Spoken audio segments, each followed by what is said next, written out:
그 이 책의 얼개를 보면은 마을공화국을 건설하자.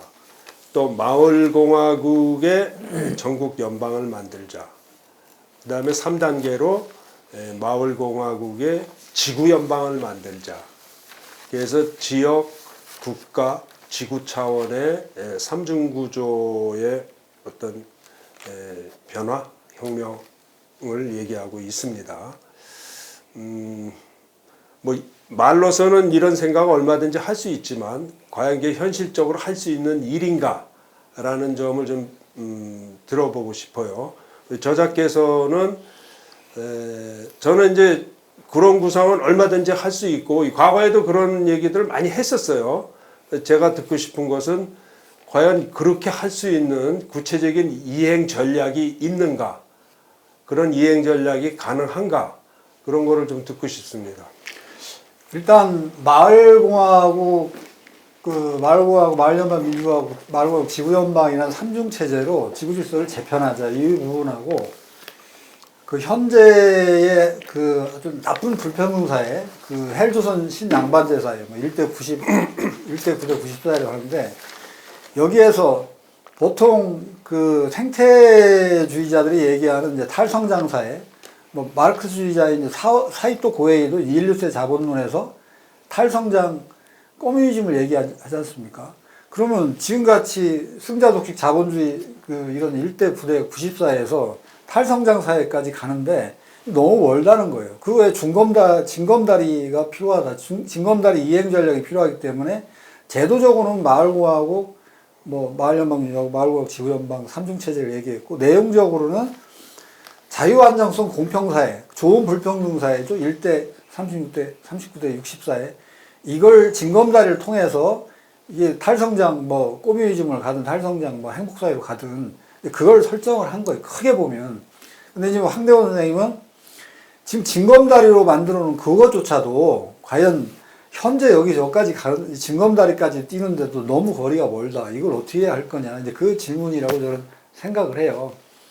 근데 그거는 나라마다 지역별로 워낙 편차가 심하기 때문에 이게 정근대, 근대, 탈근대가 공존하는 사회고 그 다음에 나라마다 민주주의 발전 정도도 굉장히 다르기 때문에 이건 마을공화국, 마을연방, 민주공화국, 마을공화국, 지구연방은 이게 복잡계적으로 공진화하는 거지 어떤 뭐 제가 그런 그 조감도적 설계를 얘기한 것 뿐이지 그 자체를 나라마다 다 다르고 지역마다 다르기 때문에 그 뭐 복잡계적인 공진화로 갈 수밖에 없다. 저는 그렇게밖에 얘기를 더 진전시키기가 어려운 얘기다. 그렇게 생각합니다. 뭐 복잡계 공진화라는 굉장히 어려운 단어로 이렇게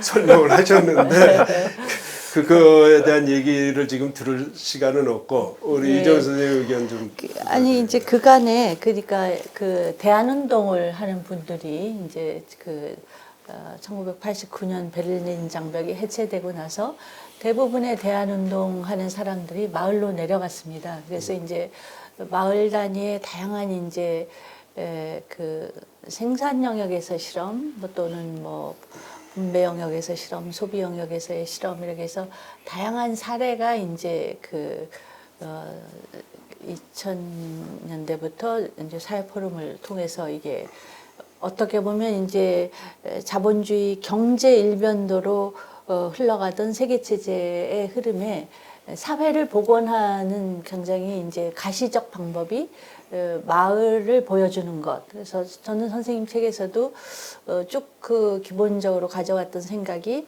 우리가 이제 경제 성장이나 숫자 중심으로 모든 정책을 추진해 왔는데 그 결과 이제 사회라는 거가 해체되는 과정을 우리 그 의식도 못하고 있는 그래서 사회의 복원이 필요하다. 근데 이거는 하루아침에 되는 건 아니고 우리가 뭐 자본주의 경제 몇백 년 또는 우리나라로 치면 근현대사의 100여 년 이상 이러면 이게 쭉 흐름이 이제 마을의 해체를 주동해 왔다고 보니까 역으로 이거를 이제 하는 분들은 굉장히 외로울 것 같아요. 제 생각에. 왜냐면 그러니까 그분들끼리의 이 이제 선생님 책이 이런 이게 지구 연방까지의 큰 그림을 그려줌으로써 그 외롭게 내려가서 꽃면 단위로 활동하는 분들한테 조금 비전을 주는 효과가 있지 않을까. 그리고 그분들의 이제 그 연대의 기반을 준다. 이런 왜냐하면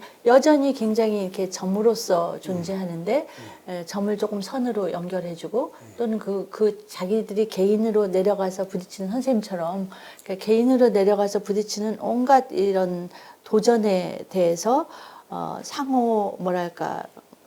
상호 이완 이런 것들을 주는 것도 굉장히 필요하다고 생각합니다. 그러나 저는 아까도 말씀드렸듯이 우선 그 다른 나라가 이미 스위스라든가 미국, 우루과이 뭐 여러 나라가 그 꽃면 단위의 직접 민주제를 제도적으로 기반을 만들어 준 것, 또 예산 배분까지 그런 거를 기반을 만들어 주는 것이 그쪽으로 갈 수 있는 하나의 다리를 놓아줬다고 보고 또 한국에서의 경우에도 아직은 이렇게 이촌향도의 세대가 지금은 은퇴 세대가 많지 않습니까? 저희 세대. 그러니까 이런 분들이 아직 고향의 기억을 가지고 있는 분들 또 이제 그 미래를 꿈꾸는 젊은이들 그 이런 분들이 이제 이 마을 복원을 하는 것이 가능한 그러니까 그것도 가능하지 않을 때도 있거든요. 근데 가능한 이제 마지막 시기가 아닌가 이런 생각을 합니다. 그래서 그 가능성을 최대화 시켜주는 게 저희의 역할이 아닌가. 그리고 이 책이 또 그 역할을 하는데 도움이 될 거라고 생각을 합니다. 예, 윤정수 선생님은 이 삼중 구조의 혁명에 대해서 어떤 견해를 갖고 있습니까? 지금 이제 그 전제가 우리나라 마을이 다 해체됐다는 전제에서 출발해야 될 것 같고요. 그 해체된 상태에서 이거를 복원하는 과정인데 누가 어떻게 복원할 거냐의 문제하고 이제 그래서 이건 운동과 이제 제도 개혁이 같이 가야 되는 문제이기 때문에 뭐 정당법 문제뿐만 아니라 그 다음에 자치분권, 지자체 문제, 그 다음에 특히 교육에서 교육자치, 그 지자체나 혹은 학교 단위에서의 가르칠 수 있는 포션을 늘려나가는 이런 작업이 같이 가지 않으면 그냥 몇 사람들 끼리끼리 모이는 형태로 끝난다 이게. 그게 안 되게 하려면 그 제도 개혁과 이 마을 만들기 그다음에 마을 만들기에서 성공한 사람들의 네트워크가 이게 동시에 진행이 돼야 되고 동시에 진행되면서 지금 여기서 두 번째 단계로 이야기하는 부분이 이제 예를 들면 뭐 스웨덴 같은 데 하고 있듯이 정치 박람회 있죠. 마을 박람회 같은 걸 해가지고 매년 페스티벌 같은 걸 하는 형태로 해서 점진적으로 이 제도 개혁과 운동의 공유가 같이 가야 되고 그 일부 성공적인 사례 예를 들면 아파트의 동대표부터 이거 아파트 동대표 이거 하는 것도 엄청 어려운 일이거든요.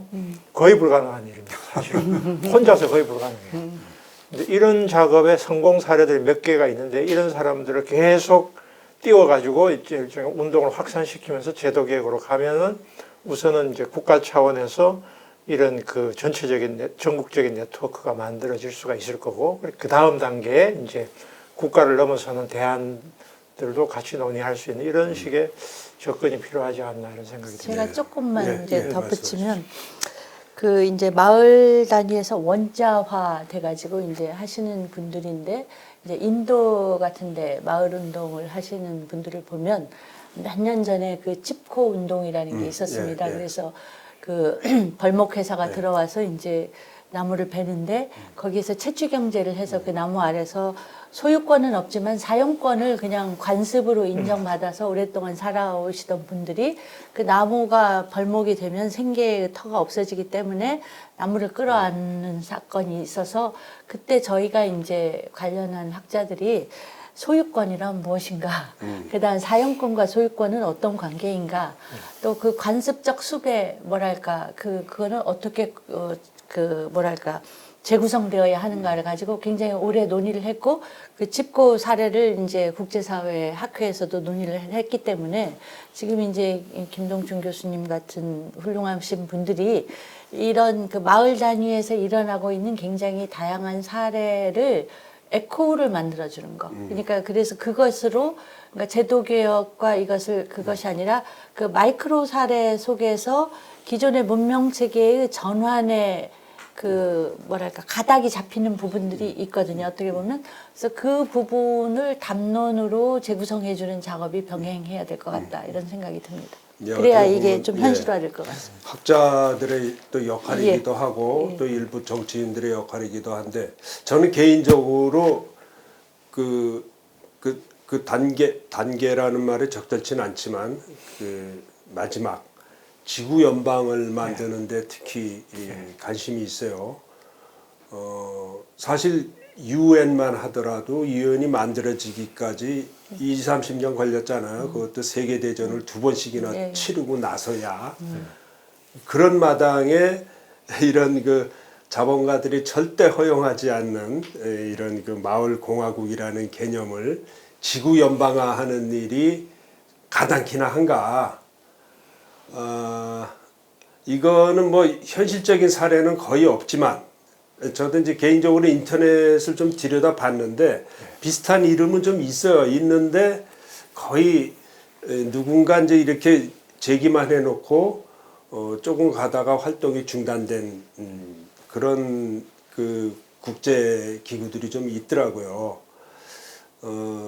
근데 이제 세 분들께서는 그 지구 연방과 관점에서 무슨 특별한 어떤 자기만의 생각이나 사례 같은 게 아는 게 있으면 좀 말씀을 해주시겠습니까?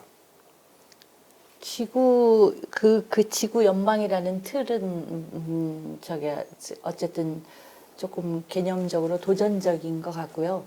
이제 이거를 이제 그 현재 단계에서는 그 아까 말씀드린 칩코 운동이나 이런 것들처럼 그 사례에 대한 공유 그리고 공유를 통해서 이제 제가 93년쯤인가 이제 그런 이제 그 사례 공유를 통해서 대한세계은행 뭐 예를 들어서 그때 대한화폐 운동이 이제 같이 일어났습니다. 그래서 국민국가의 틀 안에 규제가 되어 있는 그것들을 이제 글로컬 차원에서 완전히 이제 새로운 대안을 모색하는 그런 실험적인 이제 화폐 지역 화폐, 예, 화폐도 국가가 그 발행하죠. 블록체인 아닙니까 지금? 그게 얘기는? 그 아이디어가 아까 약간 어떤 의미에서 상업화돼가지고 블록체인으로 나타났는데 그 당시에 이제 화폐의 잉여 가치를 제외한 교환 가치만 이제 한 여러 가지 그 공동체 화폐가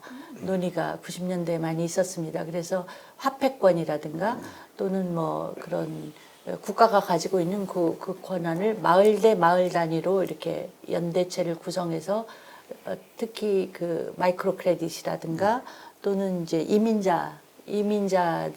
이민자들이 이제 다 그 마을 단위의 경험을 가지고 있는 부분을 어떻게 제도화될 것인가 이런 것들이 계속 논의와 소개가 되어 있는데 아직은 그거를 지구 연방이라는 차원까지 개념을 쓰지 못하고 유엔의 체계 안에서 이거를 어떻게 다양한 사례를 모아서 유엔의 체계 안에서 어떤 것은 통합하고 어떤 것은 이제 새로운 제도를 구상하고 뭐 이런 논의로 이어지고 있는 걸로 기억하고 있습니다.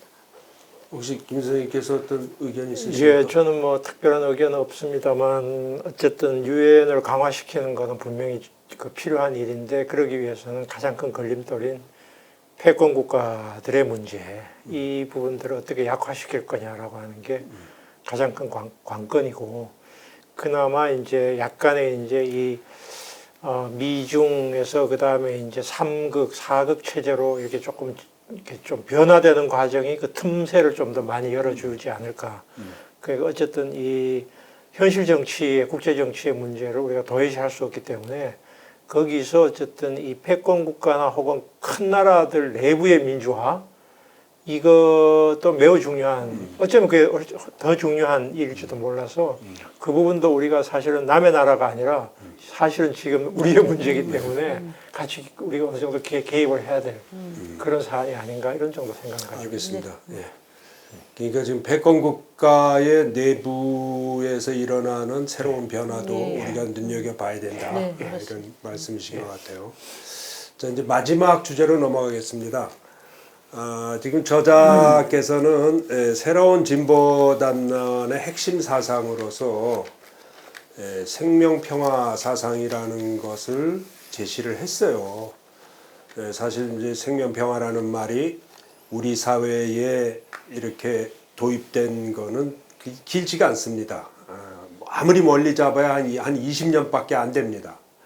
그 20년 사이에 하나의 한 사회의 어떤 그 많이 회자되는 담론으로 정착되기에는 좀 짧다고도 볼 수 있지만은 그래도 이 얘기를 하는 사람들이 점점 늘어났어요. 지금 우리가 토론하는 이 자리를 깔아준 것도 생명평화라는 단어를 쓰고 있고, 세 분께서는 이 생명평화 담론 혹은 생명평화 사상이 과연 향후 진보 담론의 핵심 사상이 될 수 있는지, 또 간략하게 그 내용을 포함해서 저자부터 좀 말씀을 해주시겠습니까?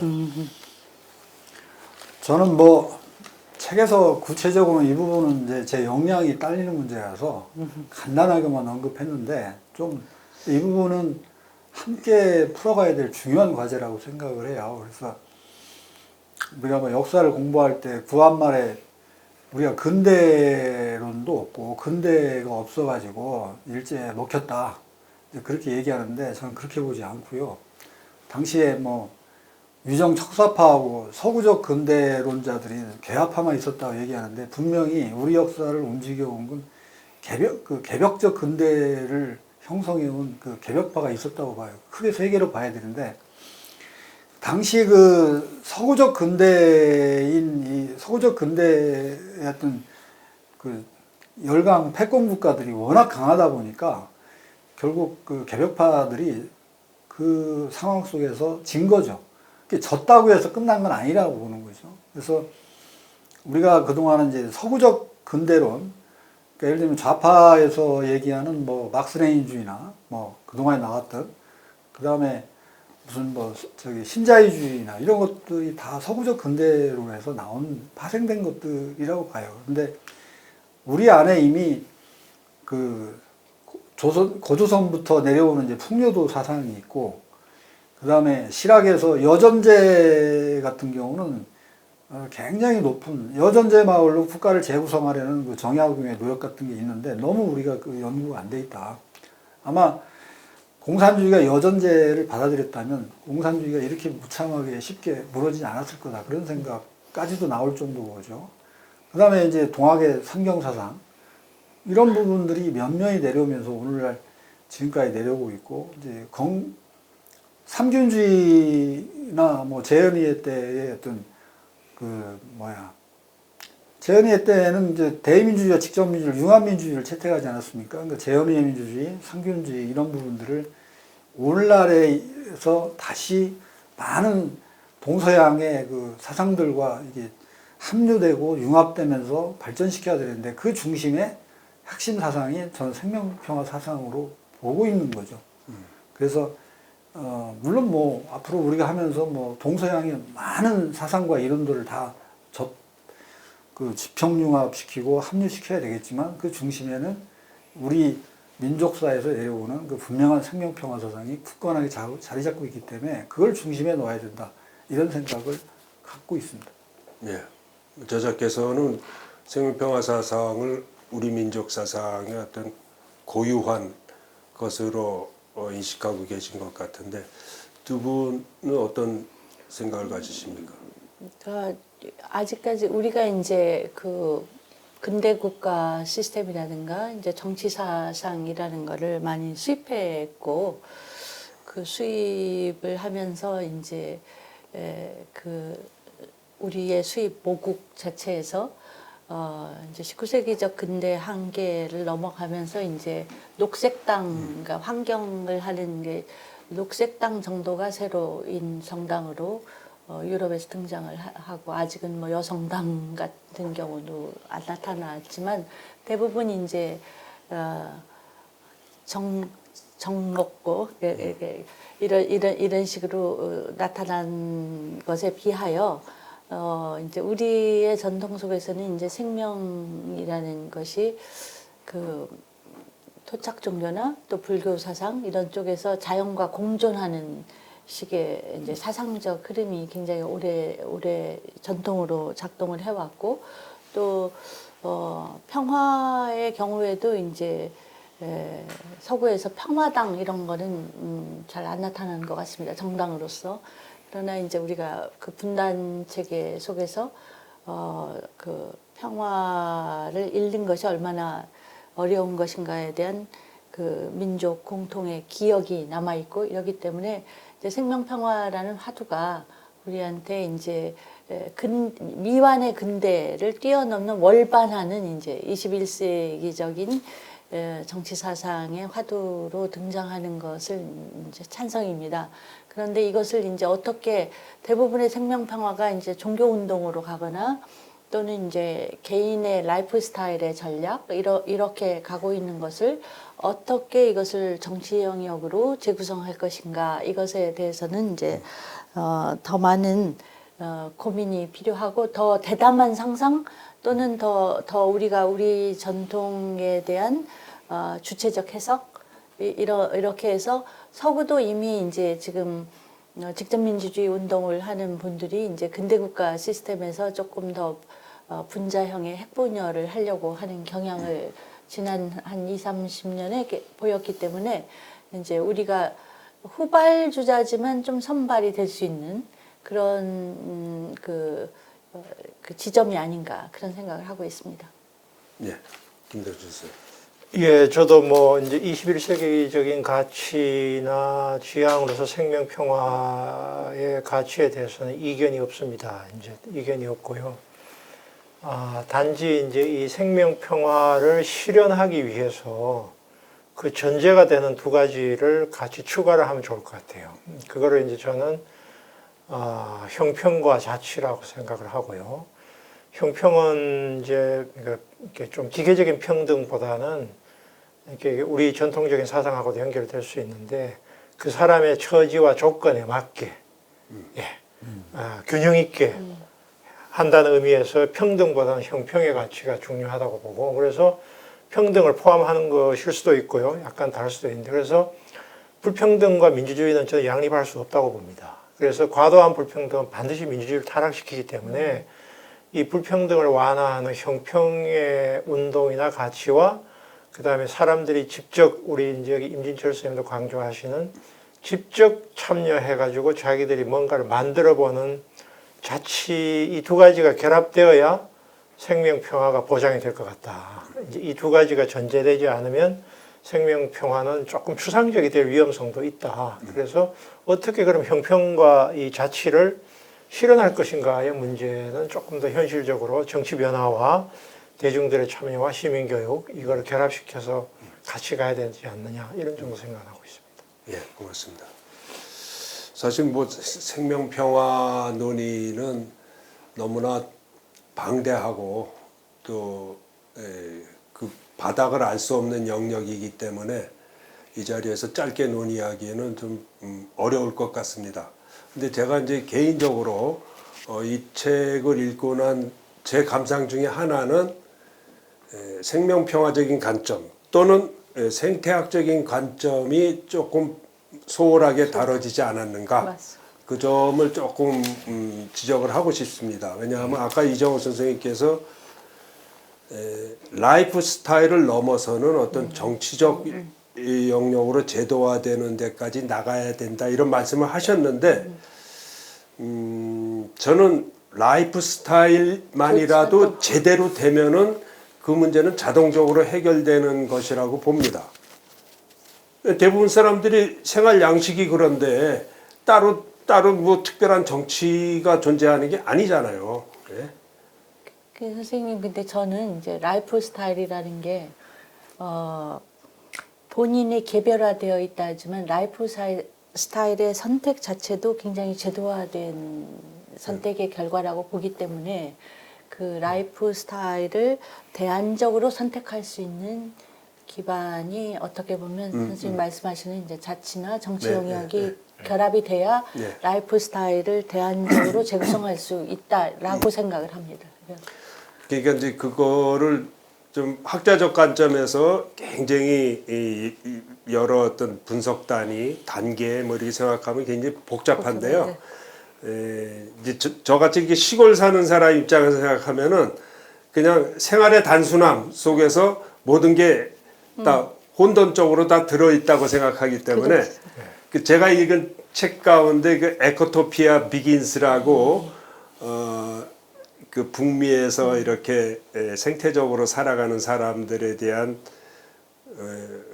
좀 조금 가공적인 얘기인데 그 얘기가 그래요. 이 사람들은 완전히 생태적으로 살아가는데 이제 지금 말한 대로 일종의 라이프 스타일 운동이에요. 근데 그게 답니다. 그냥 이 사람들은 라이프 스타일을 그런 식으로 살아가지만 거기서 정치, 경제, 사회 모든 게 다 들어있어요. 그 안에. 그래서 저는 이 복잡하게 뭐 정치제도, 사회제도 따로 생각할 필요 없이 사실 각자가 라이프 스타일만 제대로 선택을 해도 사회가 엄청나게 변하는 게 아닌가 그런 느낌을 갖고 있습니다. 그 오늘 장시간 이렇게 대담에 응해 주셔서 고맙고요. 담대한 혁신 플랜이라는 책을 가지고 진보담론의 재구성이라는 얘기를 해봤는데 지금까지 하신 말씀 중에서 좀 본인이 이 얘기는 놓쳤거나 앞으로 또 저자한테 좀 바라고 싶은 거라든지 있으시면 좀 말씀을 해주십시오. 예, 뭐 저기 이정옥 스님도 마찬가지지만 저도 아무래도 이제 사회과학을 하는 사람이니까 한국의 이제 이 지역 사회의 실태와 마을의 실태와 중앙 권력과 지방의 관계 문제와 제도와 법과 이런 문제에 대해서 조금 더 이렇게 면밀한 검토를 이제 이게 결합이 되면 이런 담대한 담론이 조금 더 이제 이렇게 그 현실적인 힘을 받지 않을까 그런 이제 같이 결합되면 좋겠다 이런 생각을 하고 있습니다. 저도 비슷한 생각인데 대부분의 이제 한국 사회가 그 산업화의 성공 또 민주화의 부분적 성공이라는 이제 성공의 덫에 갇혀 있다고 생각을 합니다. 그러니까 성공의 덫에 갇혀 있기 때문에 그 역주행에 해당하는 그 역주행에 해당하는 방향 전환을 하기가 어떻게 보면 굉장히 더 어려운 조건이 아닌가. 그래서 그것을 그 역주행을 그 굉장히 내적 확신을 갖고 할 수 있게 해줄 수 있는 중간재적인 장치 이런 것들을 조금 더 고민해 주시면 이 책을 읽는 독자들에게 설득력이 더 높아질 것 같은 느낌이 듭니다. 예, 고맙습니다. 진짜 마지막으로 저자께서 이 책을 쓰셨는데 자기 홍보 시간을 짧게 드리겠습니다. 제가 좀 소망이 있다면요. 이 마을 박람회를 아까 김동춘 교수님도 말씀하셨는데 마을 박람회를 한번 저희 단체 주관을 할지 어떻게 여럿이 함께 할지 모르겠지만 이 마을 박람회를 정말 그 무슨 축제처럼 재미있게 전 국민이 좀 이렇게 주목하고 함께 즐길 수 있는 그런 마을 정치 박람회 뭐 이런 부분들을 좀 크게 성장시켰으면 좋겠다. 그게 현실화시킨 길이 아니겠느냐 이런 생각을 오늘 그 대담 토론을 하면서 두 분 선생님 이야기를 들으면서 그런 생각을 더 확신을 갖게 됐습니다. 그게 하나 있고요. 제가 뭐 부족한 사람이 책 다 쓸 수는 없잖아요. 능력도 한정되어 있는데. 그런데 제가 오늘 두 분을 모시고 황대건 선생님한테 이제 진행을 요청드린 건 제 부족한 면을 쓰실 앞으로의 저자라고 생각이 됐기 때문에 제가 좀 쓰고 싶었던 게 이제 세계 직접민주주의 동향이나 이런 부분들을 모델들을 할 수 있는데 이 책에 다 담을 수가 없잖아요. 그건 이제 이정옥 교수님이 좀 책 하나 써주시면 될 것 같고 노동과 그 생산 문제 저도 뭐 노동운동을 했던 사람인데 뭐 제가 그걸 이제 할 수가 없죠. 역량도 안 되고 그걸 다 할 수 없기 때문에 김동춘 교수님이 그걸 또 다음 저작으로 좀 온세상 연구소에서 좀 해주셨으면 좋겠다.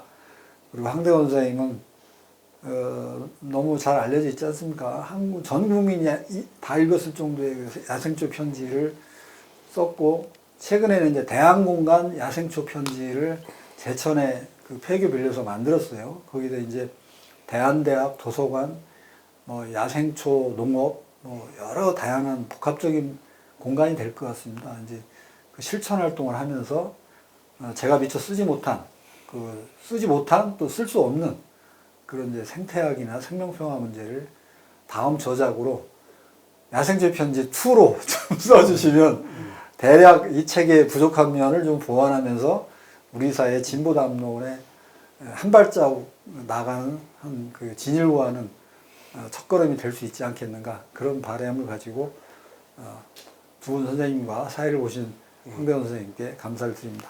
감사합니다. 감사합니다. 장시간 고생하셨습니다. 고맙습니다. 선생님, 감사합니다. 네, 감사합니다. 감사합니다.